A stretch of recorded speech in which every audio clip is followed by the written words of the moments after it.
자, 히브리서 8장 함께 오늘 공부하겠습니다. 히브리서 8장. 자, 우리 7장에서는 이제 멜키세덱 계열에 따른 바로 예수 그리스도의 대사장 직분에 관한 말씀을 공부했고, 이제 그것을 설명한 다음에 이제 8장부터 9장, 10장까지는 예수님의 그 대제사장직에 관해서 구체적으로 설명하는 내용을 보게 되는데, 오늘 8장 같은 경우에도 그럽니다. 예수님의 대제사장. 그러니까 지금 예수님께서 대제사장으로 계신데, 지금 교회 시대에 우리를 위한 대제사장으로 계시기 때문에 이 말씀은 또 우리 교회가 받아들이고 읽는데 필요한 말씀이죠. 그럼에도 불구하고 이제 히브리인들, 환란 때 히브리인들은 이 내용들도 알아야만 하는 것입니다. 자신들이 십자가에 못 박았던 그 메시아, 그분이 하신 그 일이 무엇이었는지, 그리고 이제 교회 시대가 왔는데, 그 대환란 때 이제 히브리인들 입장에서는, 그 대환란 성도들은 그 이제 교회 시대를 과거로 바라보면서, 아, 주님께서 그렇게 오셨구나, 그분께서 지금 그래서 그렇게 하셨고 대제사장으로 그렇게 계셨구나, 근데 다 올라갔구나, 교회 시대 성도들은 다 올라갔구나. 그럼 이제 자기들은 어떻게 해야 되는지, 그들은 이제 신약 성경도 봐야 될 것이고, 그리고 이제 그들이 또 세대적으로 이제 어떤 경륜에 속했는지를 알아야 되고, 자기들이 무엇을 해야 되는지를 알아야 되는 것입니다. 그래서 히브리서는 이제 교회 시대와 이제 환란 시대 이제 중첩되는 부분이 있습니다. 그래서 이런 말씀들을 우리가 공부하는 이유가 뭡니까? 히브리서는 히브리인들에게 보내는 서신이라면서요. 바로 유대인들이 그 예수님을 메시아로 못 박은 그들이 당하게 될 대환란, 야곱의 환란이라면서요. 그러니까 야곱은 이스라엘이고 바로 그 유대인들의 환란이라면서, 왜 우리가 이것을 배워야 됩니까? 공부해야 됩니까? 왜 그래야 됩니까? 이것을 배워야 되는 이유는 우리 히브리서를 올바로 나눠서 공부해야지, 우리 히브리서에서 말씀하는 이 말씀들 때문에 우리가 두렵지 않을 수가 있죠. 그죠? 그래서 공부를 해야 알아야 되는 것입니다. 알아야지 우리가 자유롭게 되죠. 진리를 알게 되면 자유롭게 된다 그랬는데, 도무지 야고보서라든지 이런 말씀들을 보게 되면 자유함 없을 수 있어요. 특별히 야고보서 같은 경우, 그죠? 히브리서 같은 경우에. 그래서 이걸 알아야 되는 것입니다. 그래서 우리가 공부를 하는 것이죠. 그래서 이 말씀이 교리적으로 우리에게 적용되지 않는다 할지라도, 또 우리는 영적으로 교훈을 받아서 하나님의 뜻이 무엇인지, 그리고 정말 우리가 이 시대에 살고 있는 우리가 얼마나 복된 자들인지, 정말 은혜의 은혜로다 하는 그러한 고백도 할 수 있는 것이죠. 정말 우리는 은혜 위에 은혜의 그러한 은혜를 받은 사람들이고, 그 시대를 살고 있는 것입니다. 그 믿음으로 말미암아 은혜로 구원받았고, 그것은 영원히 보장되어진다는 것이죠. 그런데 히브리인들은 어떻습니까? 대환란 때는 그것이 아닌 것이, 예수님께서 그렇게 오셔서 십자가를 지셨지만 그걸 받아들이지 않았잖아요. 유대인들이 예수님께서 천국을 가져오셨지만 그들이 거부했고, 그들은 이제 천국을 다시 맞이하기를 앞에 두고, 그들은 그 구약적 상황이, 그 초림 때의 그 상황이 계속 이어지는 것이에요. 그렇기 때문에 그들은 여전히 자기들이 하나님께서 주신 그 율법의 아래 있는 것이고, 어떤 의식법이나 이런 것들은 저기 폐했을지라도 그들은 형제를 사랑해야 하고, 무엇보다도 그들은 그리스도를 받아들여야 하고, 메시아로, 그리고 저 그리스도를 받아들이면 안 되는 것이죠. 분별하지 못하고 그 죄의 속임수, 죄의 사람에게 속아서 그렇게 그와 언약을 맺고 짐승의 표를 받아버리면 안 되는 것이죠. 그럼에도 불구하고 모르고 받았다 그러더라도, 또 이제 침례를 받으면 이제 또 회복될 수 있는 그런 또 마지막 자비도 있겠지만, 그 침례를 받고 한다는 것은 그야말로 공개적인 시인이고 목을 내놔야만 하는 그런 상황이죠. 그래서 지금 이 시대에 구원 받아야 되는 거죠. 유대인들은 지금도 예수님을 메시아로 그리스도로 받아들이지 않기 때문에 그렇습니다. 자, 1절의 말씀을 보겠습니다. 지금까지 말하는 것들의 요점은 이러한 대제사장이 우리에게 계시다는 것이라. 그분은 하늘들에 계신 위엄 있는 분의 보좌 오른편에 앉으셨다 말씀하고 있습니다. 지금까지 말한 것들의 요점이라는 것은 앞에서 이제 7장, 6장, 또 앞에는 이제 5장, 4장까지 계속해서 말씀하고 있었던 그 내용인데, 뭡니까? 바로 우리에게 대제사장이 계시다라는 것입니다. 자, 말씀드렸던 것처럼 이 말씀은 우리 시대, 바로 교회 시대의 성도들에게 그대로 받아들일 수 있는, 그러니까 그분이 지금 우리에게도 대제사장으로 계시지 않습니까? 우리를 위해서 중보하시는 분이시고, 지금 어떤 사람이 예수를 영접하게 되면 그분께서 중보하셔서 아버지께 중보해서 구원을 받게 되는 것입니다. 예수님께서 그분의 몸된 교회의 대제사장으로 계시기 때문에, 그럼에도 교리적으로 이 말씀은, 이 히브리서는 히브리인들에게 보내는 대환란 때 히브리 성도들에게 적용된다는 것을 우리가 알아야 되는데, 자, 바울은 지금 1절에서 우리에게 이러한 대제사장이 계시다, 우리라는 말을 표현하고 있습니다. 우리라는 이 말씀 때문에 이것을 잘못 이해하게 된다면 마치 사도 바울 자신도 환난을 통과하면서 끝까지 견뎌서 구원을 받는 그 환난 성도, 그러니까 환난을 통과하는, 교회가 환난을 통과한다는 그런 식으로 이해할 수도 있겠죠. 그렇게 자기를 그 환난 시대에 구원받는, 끝까지 그렇게 인내하고 그것을 지금 말하면서 우리라고 표현하고 있으니까, 이런 표현 때문에 히브리서를 어떤 사람들은 교회 서신으로 그렇게 받아야 된다, 바울이 그랬다고 한다면 우리도 그렇게 받아들여야 된다, 바울이 그렇게 환난을 통과한다고 믿었다면 우리가, 교회가 환난을 통과해야 된다고 믿어야 된다. 실제로 환난을 통과한다고 믿는 사람들이 많이 있잖아요. 예, 지방교회를 비롯해가지고 있단 말이죠. 많은 사람들이 있어요. 짐승의 받지 말라고 하는 사람들도 그러한 사람들이겠죠. 그러면서 이제 히브리서에서 그러면서 또 한쪽으로는 어떻습니까? 히브리서가 이제 환난을 통과한다, 교회가 환난을 통과한다고 그렇게 가르치는 것뿐만 아니라 히브리서가 그러니까 교회의 서신이다. 그러니까 바울 서신, 다른 로마서부터 빌레모서까지의 그 서신에 있는 내용들과 같이 믿음으로 구원을 받고, 그리고 이제 행위는 보상과 관련된 것이다. 이제 이렇게 이야기하면서 히브리서에서 나오고 있는 행위 구원적인 내용들을, 행위 구원이 아니라 그것은 행위를 통해서 보상을 받게 되어지는, 고린도전서 3장에서 그리스도의 심판석에서 그 앞에서 불사름, 그 마지막은 불사름이 된다는 그것은 그리스도의 심판석에서 그렇게 우리가 한 일들이 불타 없어진다, 이렇게 적용하는 그런 사람들이 또 있는 것이죠. 왜? 이런 우리라는 표현 때문에. 그러나 그게 아닌 것입니다. 그렇게 말하는 사람들 중에서 이제 여러 근본주의라고 하는 정동수 목사라는 사람도 그렇게 가르치고 있죠. 킹제임스 성경 흠정역을 번역했다고 하는 사람도. 그래서 히브리서를 교회 서신으로 그렇게 받아들여야 된다고 그렇게 말하는 것이, 그리고 그런 불사름은 상이 불타는 것이지 그 사람이 불타는 게 아니라고 말을 하면서 말하는 것이. 근데 바울은 근데 그런 의미에서 지금 우리라고 말하는 게 아닌 것이죠. 바울이 지금 대환란을 통과한다고 그렇게 말하고 있는 것도 아니라는 것이죠.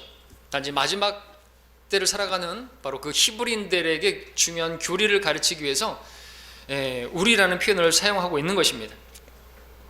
그러니까 너희라고 말을 해야 되겠지만 너희라는 표현이나 우리라고 하는 표현 별 차이가 없습니다. 너희라고 해야 되겠지만 그 너희라는 표현과 동일한 의미로서 우리라고 그렇게 자기를 거기에 넣은 것이죠. 같은 동족이니까. 그 동족을 위해서라면 자기가 그리스도로부터 저주받기를 바라기까지 했던 그런 바울이기 때문에 우리라고 표현할 수가 있는 것이죠. 그래서 마치 구원받은 설교자가 구원받지 않은 회중을 향해서 우리는 구원받아야 됩니다. 제가 복음 전할 때, 거리 설교할 때, 여러분, 저와 여러분들은 죽어서 지옥에 갈 수밖에 없는 죄인들입니다. 우리는 구원을 받아야 됩니다. 라고 할 때, 그럼 저는 구원 받았는데 또 구원을 받아야 된답니까? 그게 아니잖아요. 그런 식의 우리라는 표현인 것이죠. 우리. 그리고 이러한 식의 우리라고 하는 표현은 또 성경에서 믿음의 사람들 가운데 많이 그렇게 해요. 마치 조상의 죄들을 자기에게 가져와서 자기가 죄를 지은 것처럼. 다니엘서 9장에 보면은 우리가 죄를 지었고, 우리 조상이 죄를 지었고, 다니엘이 죄 지은 것도 아닌데, 그래서 우리가 죄를 지었고, 우리가 주를 거슬러서 죄를 지었고, 그래서 이렇게 포로가 되었고, 근데 자기에게 그렇게 자기를 말하면서 우리라고 말하고 있다는 것이죠. 그런 의미에서 우리라는 표현이지, 그렇다고 이 우리라는 표현 때문에 바울도 대환란을 통과하는, 그러니까 교회가 대환란을 통과한다 이렇게 가르치면 큰일 나는 것이죠. 자, 그분은 그 다음에 읽은 말씀은 1절의 하반절에서 그분은 하늘들에 계신 위엄 있는 분의 보좌 오른편에 앉으셨으니, 앞에서 계속 봤던 것처럼 그분께서 지금 앉아 계시죠. 근데 사도행전 7장에서는 한번 일어서셨죠. 그건 어떤 죽은 이제 스테판이 죽으면 이제 맞이하기 위해서 일어서신 게 아니라 그때 스테판을 설교를 통해서 그들이 십자가에 못 박은 예수님을 받아들였다면 예수님께서 이제 내려오실 준비를 하고 계셨던 것이다 라고 말씀을 드린 적 있죠. 한번 서 계셨던 적이 있습니다. 근데 그렇게 서셨다가 다시 앉으신 것이죠. 계속해서 앉아 계시는 표현으로 또 로마서에서도 나오고 있고 그렇습니다. 앉아서 뭐 하고 계시는 것인가 하니까 바로 지금 대제사장으로서 사역을 하고 계시다라는 것입니다. 사도행전 7장에서 스테반의 설교를 받아들였다고 한다면 주님께서 내려오셨을 것이고, 그렇죠? 근데 그 예수님을 그야말로 마지막으로 거부하자 예수님께서는 이제 대환란기가 이르기까지 약 2000년간을 그분께서 앉아 계실 수밖에 없는 상황이 된 것입니다. 자, 2절을 넘어가서 보겠습니다. 성소와 참 성막에서 섬기는 분이시라. 그 성막은 주께서 세우신 것이요 사람이 세운 것이 아니라. 여기서 참 성막이 나옵니다. 이것은 예수님께서 저 하늘에서 하늘들에 계신 위엄 있는 보좌 오른편에 앉으셔서 성소와 참 성막에서 섬기신다고 말씀하고 있죠. 그러니까 여기서 말하는 성막은 땅에 있는 성막이 아닌 것이죠. 그리고 땅 위에 있는 성막은 사람이 세운 것이라고 말할 수 있다면 이 참 성막은 사람이 세운 것이 아니고 하나님께서 세우신 것이다 라는 것이고, 그리고 그 땅의 성막은 하늘에 있는 성막의 모형이다라고 이제 뒤에서 5절에서 보고 있죠. 그들 섬기는 것들은 하늘에 있는 것들의 본보기와 그림자라. 모세가 성막을 지으려고 할 때 하느님께서 지시를 받은 것과 같으니 그분이 말씀하시기를 보라, 너는 모든 것을 산에서 내게 보여준 모양을 따라 지으라고 하셨느니라 그랬습니다.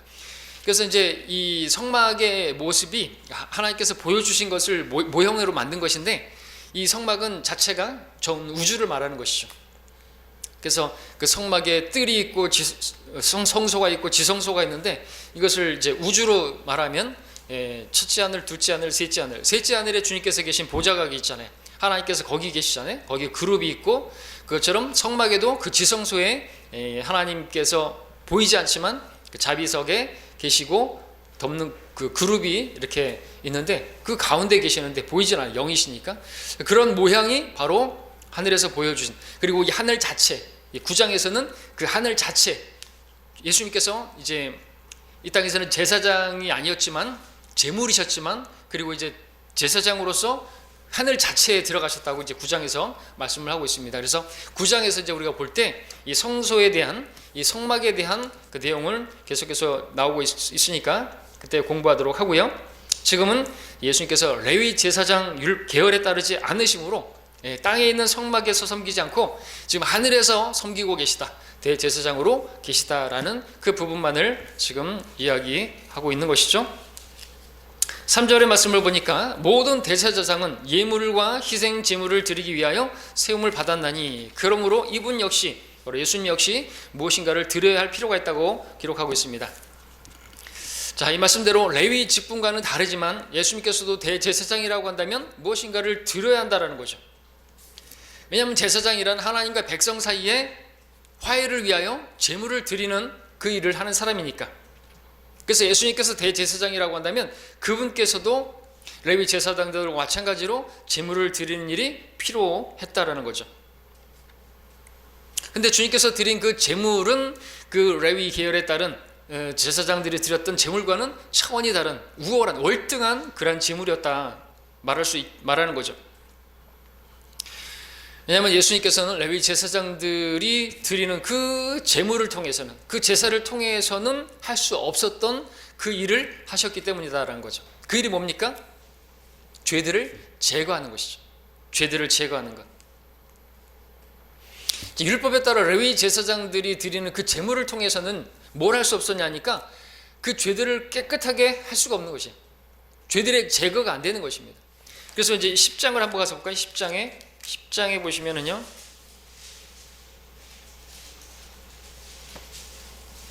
여러분 잘 아시는 말씀이죠? 10장 3절부터 읽으면 그러나 이 희생 제물들로 인하여 해마다 죄들을 다시 기억나게 하였나니 이는 황소들과 염소들의 피로는 죄들을 제거하는 것이 불가능하기 때문이라 말씀하고 있습니다. 그렇죠? 구약에서도 계속해서 여러분들 보셨던 것처럼 죄들은 용서하나 그 범법자가 깨끗하게 되지는 않는 것이에요. 그래서 구약적 용서는 뭡니까? 그냥 죄들을 덮어주는 것이, 용서해 주는 것입니다. 그냥 징계하지 않고 심판하지 않는 것이에요.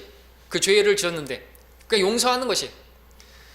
근데 예수님께서 이제 이루신 그 자신을 제물로 드려서 하신 일은 뭡니까? 우리 죄들을 완전히 깨끗하게 한 것이죠. 그래서 구약의 성도들은 죽어도 셋째 하늘에 못 올라간 것이 죄들이 깨끗하게 되지 않았기 때문에. 그래서 예수님께서 그렇게 십자가에서 피 흘리시고 그리고 죽으시고 그리고 낙원에 갔다가 그들을 다 데리고 올라갔는데, 왜냐하면 이제 죄들이 깨끗하게 되었기 때문에 그렇습니다. 그래서 예수님께서는 그 어린 양이신데, 어떤 어린 양이냐 하니까 보라, 세상 죄를 제거하는 하나님의 어린 양이다. Take away. 완전히 제거하는. 그러니까 개혁성경처럼 그냥 세상 죄를 지고 가는, 십자가를 지고 가는 어린 양이라는 의미가 아니에요. 교리적으로 제거하는 어린 양으로 오신 거예요. 그렇게 구약에 많은 그 제물들이, 그 양들이 죽고 염소가 죽고 황소가 죽었는데 그것으로는 죄들이 깨끗하게 될 수 없었단 말이에요. 그 레위 제사장들이 드리는 그 제사로는 계속해서 반복해야만 했던 것이죠. 계속해서 드러난 죄가 있으면 그것을 그냥 치워버리고 계속해야 됐던 거죠.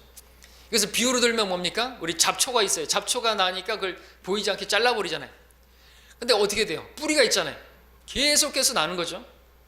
그 죄의 뿌리까지 완전히 뽑아버리는 거예요. 제거가 돼야 되죠.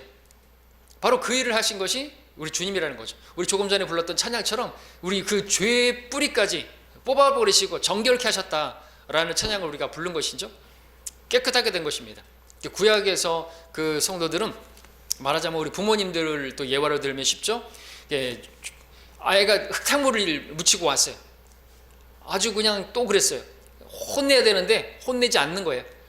아유, 꼴보기 싫어. 방으로 들어가. 용서해 주는 거죠. 이게 구약적 용서예요. 그것이 이제 제사장들의 그 했던 것이죠. 용서하는 것이 심판을 안 내리는 거예요. 범죄, 그 율법을 어겼어요? 그러면 하나님의 범죄했으면 그럼 벌 받아야 되고 심판 받아야 되고 돌로 쳐서 죽여야 되는데 용서받았다라고 하는 것은 그런 부분이죠. 어떤 죄들에 대해서 이제 어떤 실제로 용서 안 되는 죄들도 있지만 돌로 쳐 죽여야 되는 죄들도 있지만 어쨌든 그렇게 죄물을 가지고 나오면 하나님께서 받아주시고 용서해 주시는 것이, 근데 그것이 깨끗하게 된 건 아니란 말이죠. 근데 예수님 믿은 우리들은 뭡니까? 예수님께서는 그 자신을 제물로 드려서 그분을 받아들이는 우리들은 죄들이 완전히 깨끗하게 되었기 때문에 우리는 날마다 제사 드릴 필요가 없는 거죠. 그죠? 우리가 예배를 드리는 건 제사가 아닌 거죠. 근데 그 어떤 사람들은 계속해서 제사를 드린다, 미사를 드린다 그래요. 그리고 계속해서 그 미사를 드리면서 뭘 먹는데 그걸 먹음으로써 자기들이 그 구원을 이루어간다고 말을 하고 계속해서 희생 제사를 지는 거. 거기에 그 몸과 그 피가 거기 실제로 예수님의 현현을 한다고 말하고 제사를 지내는 거예요. 로마 카톨릭이 그러고 있는 것이죠. 그러면 자기네들은 그 제사장이고 예수님께서 지금 제사장으로 계시는데 말이죠. 그렇게 잘못 가르치고 있는 곳이 많은 사람들이 거기에 들어가고 있는 것이죠. 4절로 넘어가서 보겠습니다. 8장 4절에 만일 그가 땅 위에 계신다면 제사장이 되실 수 없으시리니 거기에는 율법에 따라 예물들을 드리는 제사장들이 있습니다. 예수님께서 이 땅에 오셨을 때 제사장으로서 계셨던 게 아니라는 말이죠. 왜냐하면 그 땅에 오셨을 때 제사장들이 있었으니까. 그러나 지금 하늘에서는 제사장으로 계시다라는 거죠. 이 땅에 있었을 때는 율법에 따라 예물 드리는 제사장들이 있었던 것입니다. 그래서 예수님께서 땅에 계셨을 때는 제사장으로서의 그 사역을 하실 수가 없었던 거죠. 그분은 무슨 일로 하러 오셨는 거예요? 그분은 제사장이 아니라 선지자로 오셨습니다.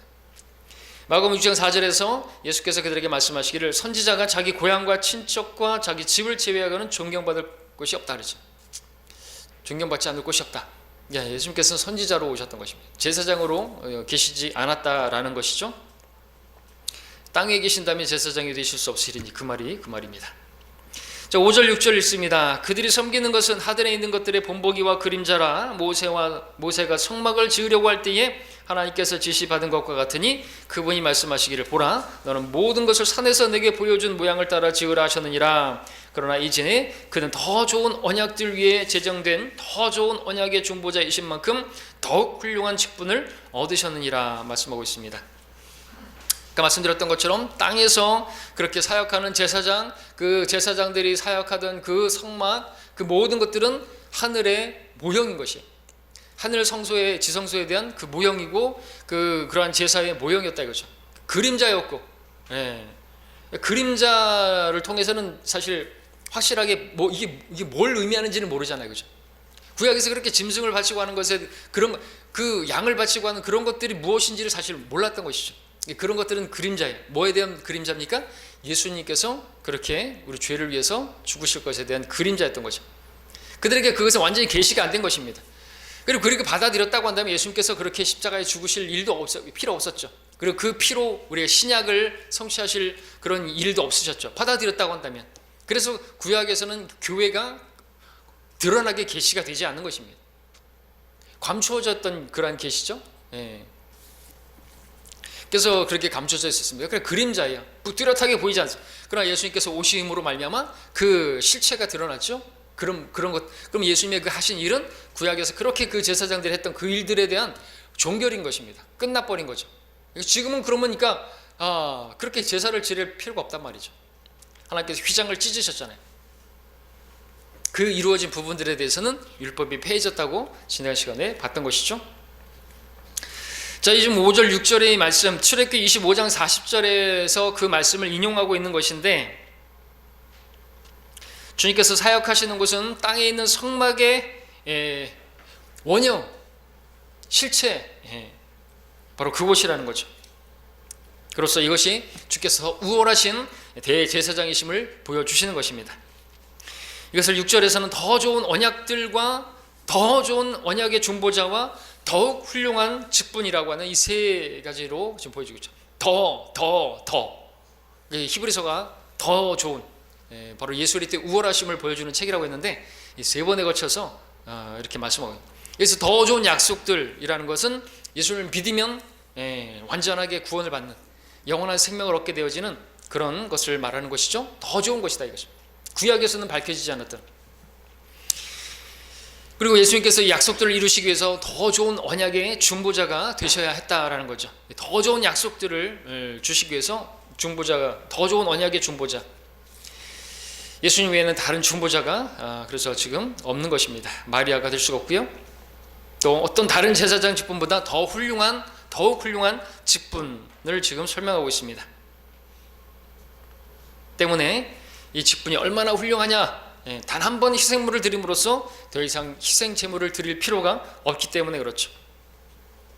그래서 예수님께서 더 좋은 언약의 중보자라는 것을 설명하기 위해서 이제 8절에서는 새 언약이라는 말이 나오는 것입니다.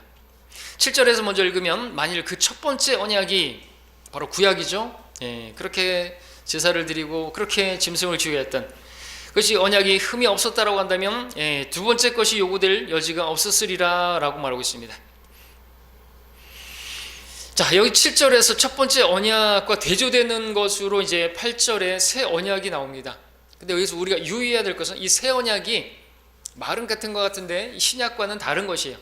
신약, 우리 성경에서 구약, 신약으로 나눠져 있는데 그 구약과 신약 이렇게 말할 때 그 신약을 말하는 게 아닌 거예요. 신약이나 새 언약이나 똑같은 말인 것 같지만 다른 것이에요. 신약은 영어로 하면은 테스타멘트, 뉴 테스타멘트예요. 여기서 말하는 새 언약은 뉴 카비넌트죠. 다른 것이 같은 것은 아닌 것입니다. 같은 것이 아니니까 다른 것이죠. 그럼 뭐가 다른 것이냐? 테스타멘트로서의 언약은 이제 피와 관련된 거죠. 누군가의 죽음과 관련된 것입니다. 카비넌트는요, 다른 것이, 물론 구약에서의 그 첫 번째 언약, 구약에서의 죽음도 언약도 누군가가 죽어야 했죠. 짐승이 죽어야 했습니다. 근데 그것으로는 부족했단 말이죠. 그래서 예수님께서 오셨는데 지금 말하고 있는 이 새 언약은 그들이 그렇게 첫 번째 언약에서 그 언약을 그들이 어겼고 하나님의 명령을 거역했고 결국 그렇게 흩어져 버렸고, 그러나 예수님께서 오셨지만 그마저도 거부했고, 그래서 그들과 맺을 언약이 있는데 새 언약이라는 것이죠.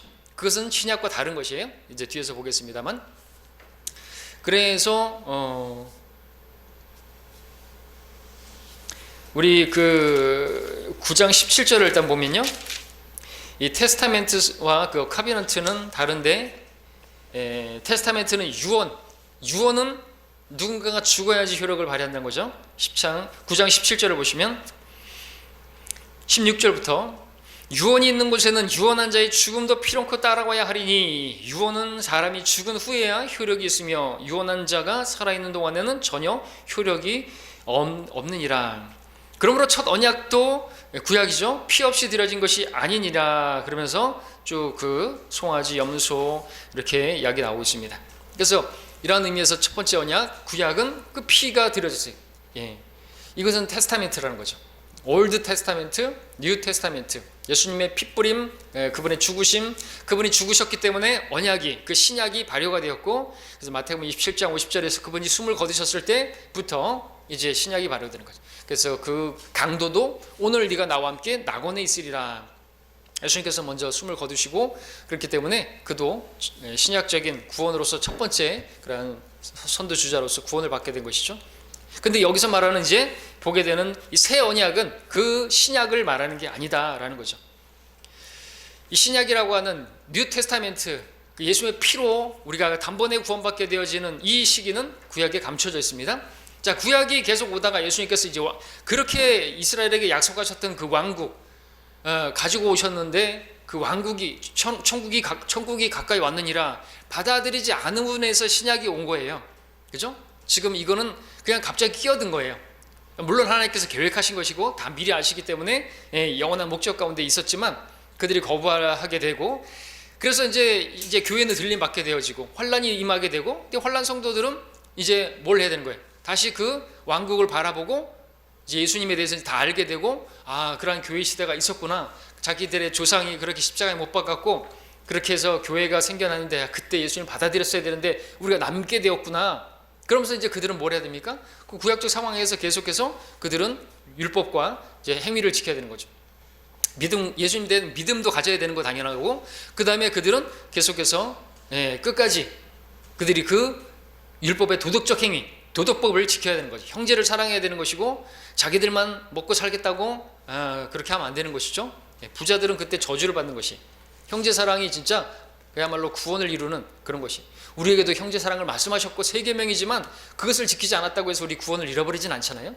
근데 이스라엘은 그게 아니라 그죠. 하나님을 사랑하고 네 이웃을 사랑하라. 이웃은 바로 형제들이에요.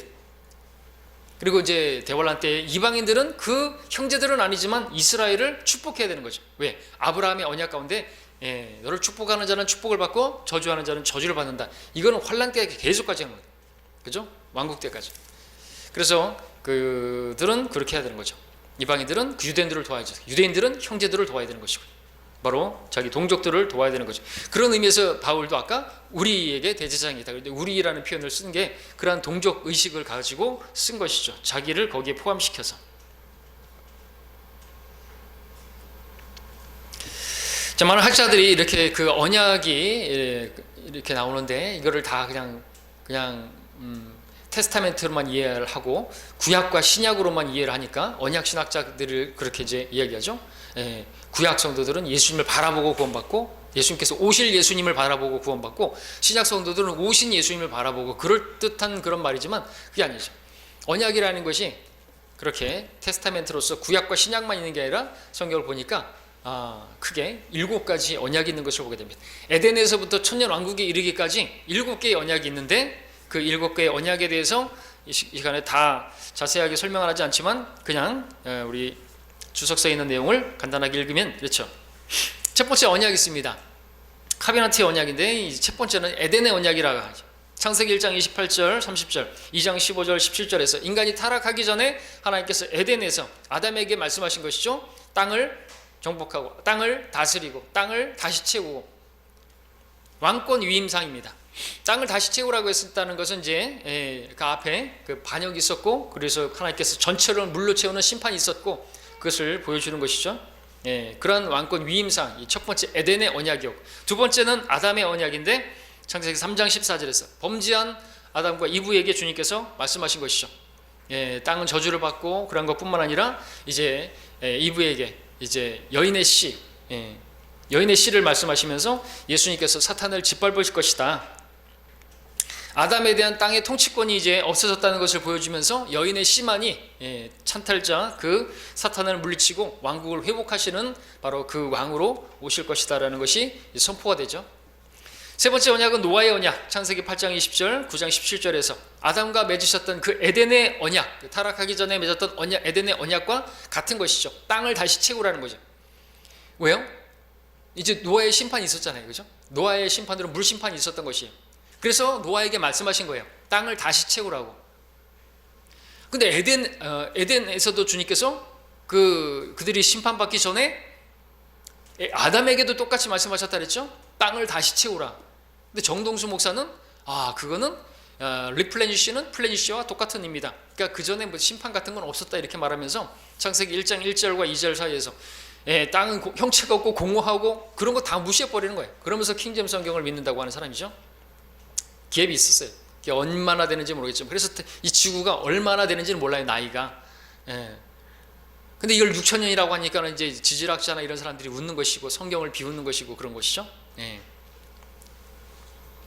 자, 네 번째 언약은 제 아브라함의 언약입니다. 그러니까 노아의 언약은 뭡니까? 땅을 다시 채우고 땅을 정복하라고 하는 다시 첫 번째 에덴의 언약과 같은 그런 언약이었고, 네 번째 언약은 아브라함의 언약. 아브라함 창세기 12장 1, 2, 3절에서 씨 하늘 바라봐라 땅을 바라 모래알 같이 그 씨 번성케 될 것이고 땅에 대한 약속, 그 하나님께서 그 씨에게 주시겠다고 하는 그런 약속이죠. 그래서 팔레스타인 땅에 대한 언약인 것입니다. 언약에 따라서 팔레스타인 땅은 바로 아브라함의 자손 이스라엘에게 주시는 거예요. 천년왕국 때 그것이 이제 주어지게 되는 거죠. 그것이 이제 또 새 언약과 관계되어 있습니다. 그 땅을 주실 것이고 거기서 왕국을 이제 새롭게 하시는 것이죠. 그때 모든 죄들이 깨끗하게 되어지는 거죠. 그때 그들은 깨끗하게 되어져요. 그래서 환난을 당하고 있는데도 그들은 예수님을 믿었다고 해서 죄들이 깨끗하게 되어지는 게 아니에요. 그렇기 때문에 계속해서 끝까지 견뎌야 하는 것이 필요하죠. 왕국이 새롭게 되어질 때 그들의 죄들도 깨끗하게 된다는 걸 이제 뒤에서 보게 되고요. 다섯 번째 언약은 이제 모세 언약으로 이스라엘 민족이 이제 출애굽한 다음에 시내산에서 모세를 통해서 주어준 그러한 언약, 율법이죠. 예.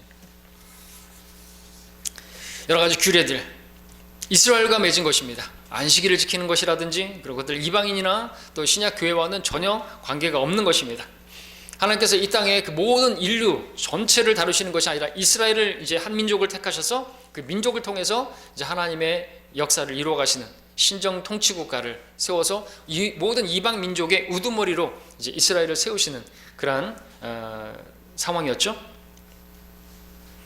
여섯 번째 언약은 이제 다윗의 언약입니다. 사무엘하 7장에서 나오는데 메시아 왕께서 다윗의 씨로 오신다는 거죠. 다윗의 보좌에 앉으신다.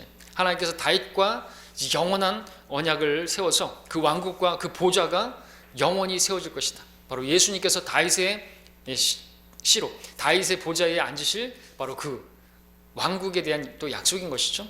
그래서 성경의 주제는 왕국이에요. 왕국, 구원이 아니죠. 자, 마지막 일곱 번째 언약이 있는데 그것이 이제 히브리서 오늘 8장에서 우리가 보는 새 언약이라고 하는 것이죠. 이 새 언약 예레미야 31장에서 기록하고 있는데 함께 보죠. 이거는 우리가 줄러 놓으시고 예레미야 31장 가서 보시겠습니다.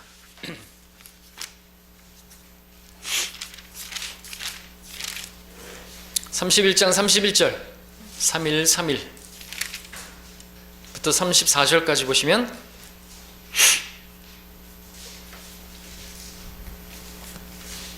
자, 이것이 이제 히브리서 8장에 또 나옵니다. 여기서 예언되었던 이 언약이 이제 아까 우리가 봤던 그 새 언약, 보게 될 새 언약인데 예레미야 31장 31절 주가 말하노라 보라 그 날들이 오면 내가 이스라엘 집과 유다 집과 더불어 새 언약을 맺으리니. 새 언약, 뉴 카비넌트. 주가 말하노라 내가 이집트 땅에서 손으로 그들을 인도하였던 날에 그들의 조상들과 맺은 언약에 따른 것이 아니니 비록 내가 그들에게 남편이었지만 그들이 나의 언약을 파기하였도다. 예, 그 율법을 그들이 이제 어겼잖아요. 파기했잖아요. 우상을 숭배했잖아요. 주가 말하노라 그러나 이것이 내가 이스라엘 집과 더불어 맺을 언약이 되리니 그날들 이후로 나는 내 법을 그들 속에 두며 그들의 마음속에 기록하여 나는 그들의 하나님이 되고 그들은 나의 백성이 되리라. 그러면 그들은 각기 자기 이웃과 자기 형제들에게 말하기를 주를 알라고 더 이상 가르치지 아니하리니 이는 그들 모두가 즉 그들 가운데 작은 자로부터 큰 자에 이르기까지 나를 알게 될 것이기 때문이요 내가 그들의 죄악을 용서할 것이며 그들의 죄를 더 이상 기억하지 아니할 것임이라 주가 말하노라. 이 새 언약이 이제 이루어지게 될 미래에 이스라엘과 맺을 그 새 언약이죠. 신약은 이스라엘과 맺은 언약이 아니라 바로 교회와 맺은 언약이죠. 신약. 이때 이제 왕국이 세워질 때 그들에 대한 죄들이 완전히 지워지는 것이. 그래서 다시 히브리서 우리 8장을 와서 보시면 이 말씀이 지금 어디 나옵니까? 8절에 나오죠. 8절에 그들에게서 허물을 발견하고 그가 말씀하시기를 보라 그 날들이 오리라 주가 말하노라 내가 이스라엘 집과 유다 집과 더불어 새 언약을 맺으리라 말씀하고 있죠.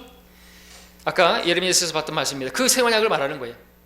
누구예요? 이스라엘 집과 유다 집과 나눠졌지만 이스라엘 집과 아까 예레미야에서도 그래서 앞에서 이스라엘 집과 유다 집 했지만 다시 밑에서는 이스라엘 집과라고 말해서 이스라엘을 말하는 거죠. 둘로 나눠졌지만 남왕국 유다와 북왕국 이스라엘로 이제 이스라엘과 맺은 것이에요. 이 새 언약은 우리와 관계된 언약이 아니에요. 신약을 말하는 게 아니라 새 언약은 이스라엘과 관련된 것이죠. 그것이 우리와 관련된 것이 아니다라고 말하는 것을 우리가 분명히 알 수 있는 것은 지금 읽었던 8절도 그렇고 10절에서도 아까 우리 예레미야에서 읽었던 것처럼 그날들 이후에 내가 이스라엘 집과 똑같죠? 아까 예레미야 31장 34절에서 봤던 것처럼 그 내용이 나오는 것입니다. 자, 그 언약을 그 세울 언약이다. 이스라엘 집과 세울 언약이 이것이라 주가 말하노라. 내가 내 율법들을 그들의 생각 속에 두고 그들의 마음에 그것들을 기록하리라. 구약 율법은 어때? 돌판에 기록했잖아요, 그죠? 근데 지금 마음에 기록할 것이다. 이게 우리 마음에 기록한다고 해서 우리 신약을 말하는 게 아닌 것이에요. 또 오해하면 안 됩니다. 우리 마음에 할례다 뭐 이렇게 말하면서 하면 안 되고, 자, 하나님 그들의 하나님 내게 그리고 그들은 내게 백성이 되리라. 그러면서 아까 읽었던 말씀이 계속 나오죠. 그들이 자기 이웃이나 형제에게 일일이 가르쳐 주를 알라고 하지 아니하리니 이는 그들이 가장 작은 자로부터 가장 큰 자에 이르기까지 다 나를 알게 될 것이기 때문이라. 내가 그들의 불에 대하여 자비를 베풀며 그들의 죄들과 불법들을 다시는 기억하지 아니할 것이라고 하셨느니라. 그가 말씀하시기를 새 언약이라고 하셨으니, 그러니까 먼저 것은 옛것이 되게 하신 것이니라 이제 낡아지고 오래된 것은 사라져 가느니라 말씀하고 있는 거죠. 구약의 그 말씀과 관련해서 새 언약이 다시 주어지는 것인데 이것은 신약과 관계없습니다. 우리 교회 시대에 맺은, 우리와 맺은 그 신약을 말하는 게 아니라 이스라엘과 맺었던 그 옛 언약, 그 율법, 그들에게 파기했기 때문에 이제 신약 시대가 왔고 이제는 올라갔고 그 다음에 그들에게 이제 이어지는 것이, 그들은 이제 이 새 언약을 받게 되는 거죠. 그 언약은 이제 왕국을 주신다는 것이고, 왕국의 그들 그렇게 아브라함 때부터 왕국을 그 땅을 주겠다고 하는 그것이 이제 이루어지게 되는 그때가 이제 그들의 죄들이 지워지게 되는 것이, 깨끗하게 되는 것이. 그러니까 환란을 계속해서 통과해야 되는 거죠. 여러분 사도행전도 함께 볼까요? 사도행전도 보시면은 사도행전 13장을 보십시오. 3장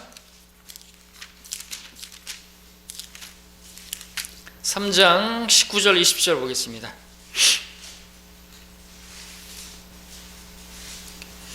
그러니까 사도행전 7장에서도 스테판이 이렇게 설교했고 그러지만 또 사도들이 이렇게 설교하는데 안 받아들인 거죠. 그러면서 여기서 무슨 말이 나옵니까? 19절 20절 그러므로 너희는 회개하고 돌이키라. 그러면 주의 임재하심으로부터 새롭게 되는 때가 올 때 너희 죄들이 지워지리라. 또 하나님께서 전에 너희에게 전파된 예수 그리스도를 보내시리라. 바로 재림 때를 말하는 거죠. 그때 그들은 죄가 지워진다고 예레미야서에서도 말하고 있고, 이것이 바로 그들에게 해당되어지는 새 언약인 것입니다. 뉴 테스타멘트가 아니라 뉴 커비넌트. 뉴 테스타멘트는 우리에게 적용되는 언약이고 뉴 커비넌트는 바로 이스라엘에게. 오늘날 어떤 사람들은 자기들이 영적인 이스라엘이네 이렇게 이제 말을 하면서 이스라엘에게 주셨던 그런 약속들을 자기들에게 다 강탈해서 가져오고 하지만 그것은 너무나 잘못되는 것입니다. 영적인 이스라엘이라고 그렇게 또 가르치는 그러한 무리들 때문에, 그러한 교단들 때문에 더 나아가서 어떤 사람들까지 나오는 것이에요?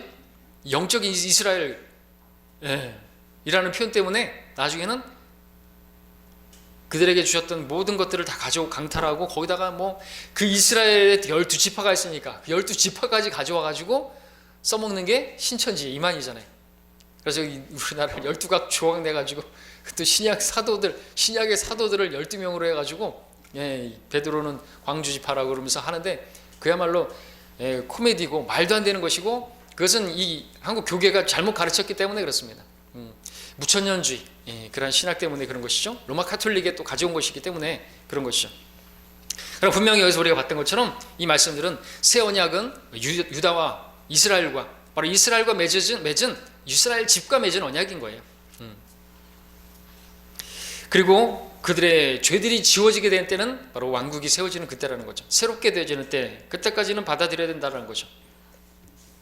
그렇기 때문에 그들은 대환란을 통과하면서도 그들이 예수를 믿었다고 해서 그들은 이제 경륜이 바뀌었기 때문에, 신약의 경륜이 끝났기 때문에, 우리는 휴거되었기 때문에 예수님의 그 피로 완전 속죄를 받은 우리들은 휴거되었기 때문에 그들은 구약적 연속상에서 그들은 여전히 이제 율법의 어떤 그 의식법은 아니지만 제사는 드리진 않지만 그들은 형제 사랑과 도덕법을 지키고 적그리스도의 표를 받지, 그리스도를 배신하고 또 적그리스도를 받지 말고 짐승의 표를 받지 말고, 그래야지 그들이 이제 왕국이 주님께서 재림하실 때 그들의 죄들이 깨끗하게 되어지고 그들은 왕국에 들어가게 되는 것이죠.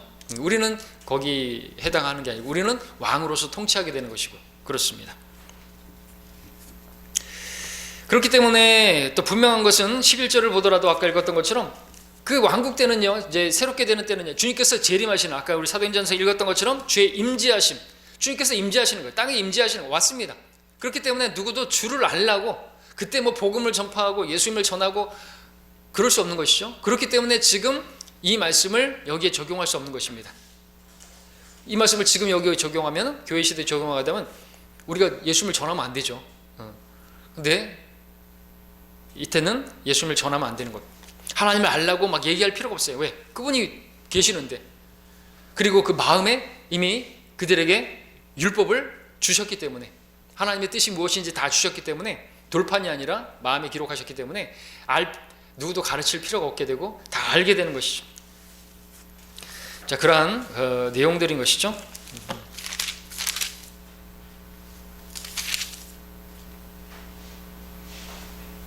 그래서 우리가 주의해야 될 것은 바로 그 새 언약인 것입니다. 지금 여기서 8장에서 나오고 있는 그 언약은 우리와 맺은 신약과는 다른 내용이고, 바로 유대인들이 이제 새롭게 되는 왕국이 시작될 때 그들의 죄들이 깨끗하게 되어지고 그들이 주의 왕국으로 이제 들어가게 되는 그 아브라함과 맺었던 그 언약이 이제 성취가 되는 거죠. 모세의 그 율법으로는 안 되었대. 그들이 그 파괴함으로 인해서 하나님께서 근데 다시 또 자비를 베푸시는 겁니다, 사실은.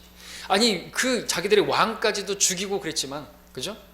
뭐 그로 인해서 엄청나게 박해를 받고 디아스포라가 돼가지고 다 흩어져가지고 그렇게 됐고 했지만, 하나님께서 결국에는 다시 그들을 모으시고 회복시키시는 거, 자기 백성을 완전히 버리지 않으신 거, 로마서에서도 말씀하고 있잖아요. 로마서 11장에서 그것을 신비라고 말씀하시면서 이스라엘의 구원자가 이제 오실 것이고 그들에게서 경건치 아니한 것을 제거하시고 대환란을 통해서 그들이 정련되어지고 그들은 이제 왕국으로 들어가게 되는 것입니다. 이스라엘은 회복될 것을 말씀하시는 것이죠.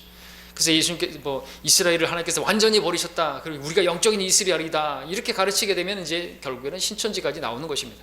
그래서 성경을 올바로 나눠서 공부를 해야만 그런 이단들이 그 뿌리를 내리지 못할 텐데, 잘못 가르치고 했기 때문에 그런 책임이 없지 않아요, 한국 교계는.